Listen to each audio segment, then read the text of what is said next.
Most retail traders assume execution discipline is built by reading more financial books or drawing cleaner lines on a chart. It isn't. Discipline is an infrastructure problem inside our central nervous system. 5 years ago, a tactical third-person shooter called Aliens Fireteam Elite was released. I put over 600 hours into its highest difficulty settings, and driven by a lifelong affinity for the Alien franchise, I treated the game's achievement architecture like a strict system stress test. I refused to step away until every campaign was cleared on insane difficulty.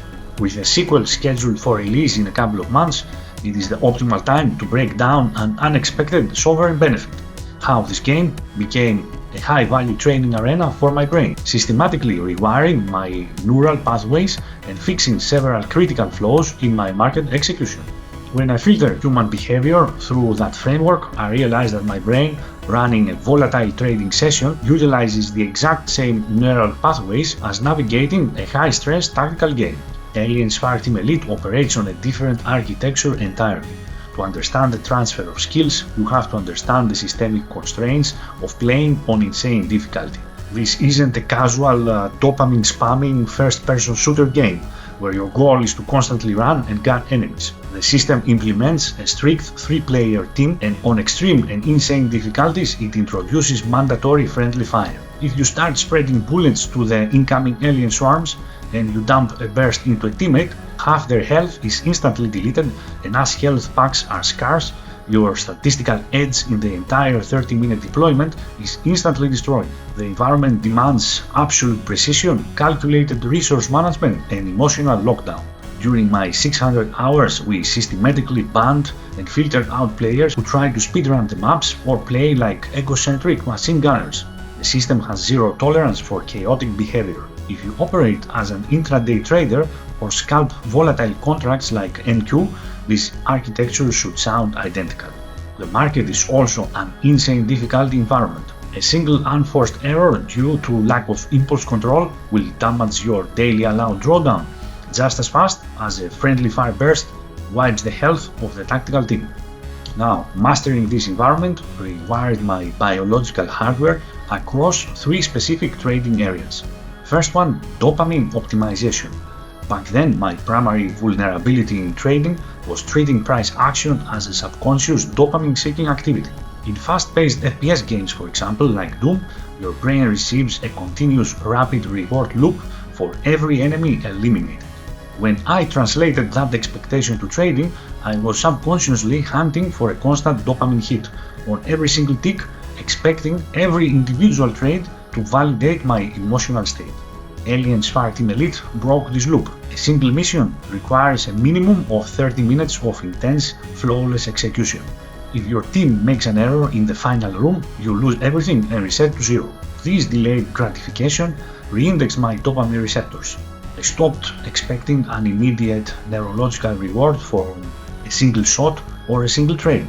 I trained my brain to focus entirely on executing the strategy perfectly over the duration of the entire session or the week or the fiscal month, shifting away from erratic dopamine spikes to a calculated long-term release, calming the itchy trigger finger. Early in my trading execution, I suffered from a severe impulse control issue, an itchy trigger finger as they call it. A single indicator would flash on one chart and my nervous system would instantly force an entry before even confirming the entire landscape. That wasn't trading, it was actually pure gambling. The friendly fire parameters of the game forced immediate behavioral change. I learned to hold my fire even when an enemy was breathing directly in front of my character's face, because a teammate was mostly rotating through my line of sight in the small corridors of the game, bypassing that impulse, rolling back and waiting for a clean shot translated directly into market execution. I stopped slapping the mouse the microsecond a candle spiked. I developed the manual constraint to sit entirely still, observe the counter signals, and wait for the precise structural alignment before executing a position. Finally, multivariable threat tracking. Monitoring distinct chart timeframes, order flow, and combining also mandatory data from, let's say, a couple of indicators is sometimes enough for the operational bandwidth in our brain to overload and experience system paralysis. The game mirrors this exact cognitive load. You cannot tunnel vision only in one target. You simultaneously tracking your remaining magazine count, listening to the audio cues of the motion tracker, monitoring the physical position of your two teammates to avoid friendly fire lines, and also mapping your tactical fallback route in case the sector gets flanked. By forcing myself to process these multiple variables calmly under extreme audio-visual stress, my brain expanded its processing bandwidth. When I stepped in front of my trading desk, data streams felt slower. I could parse order flow, monitor multiple correlations, and track my risk parameters without experiencing cognitive fatigue. Once I recognized what this game was doing to my brain, I made also a deliberate operational decision. I completely eliminated mindless Twitch-based first-person shooters from my routine.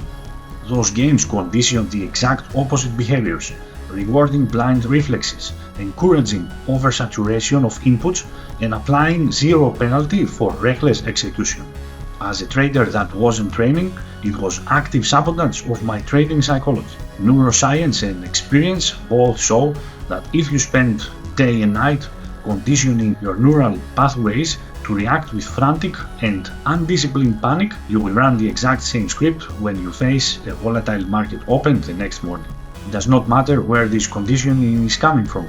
It could be from gaming, business, and even social interactions. We need to realize that our brain does not compartmentalize our habits. Sovereignty requires absolute control over my inputs, technology, capital, and my biological hardware. If I can control the internal architecture, the external execution also follows. So I'm grateful for the 600 hours of discipline that this game burned into my nervous system. And I'm also looking forward to playing the sequel if they keep the system as competitive. Thank you for watching and see you on the next one.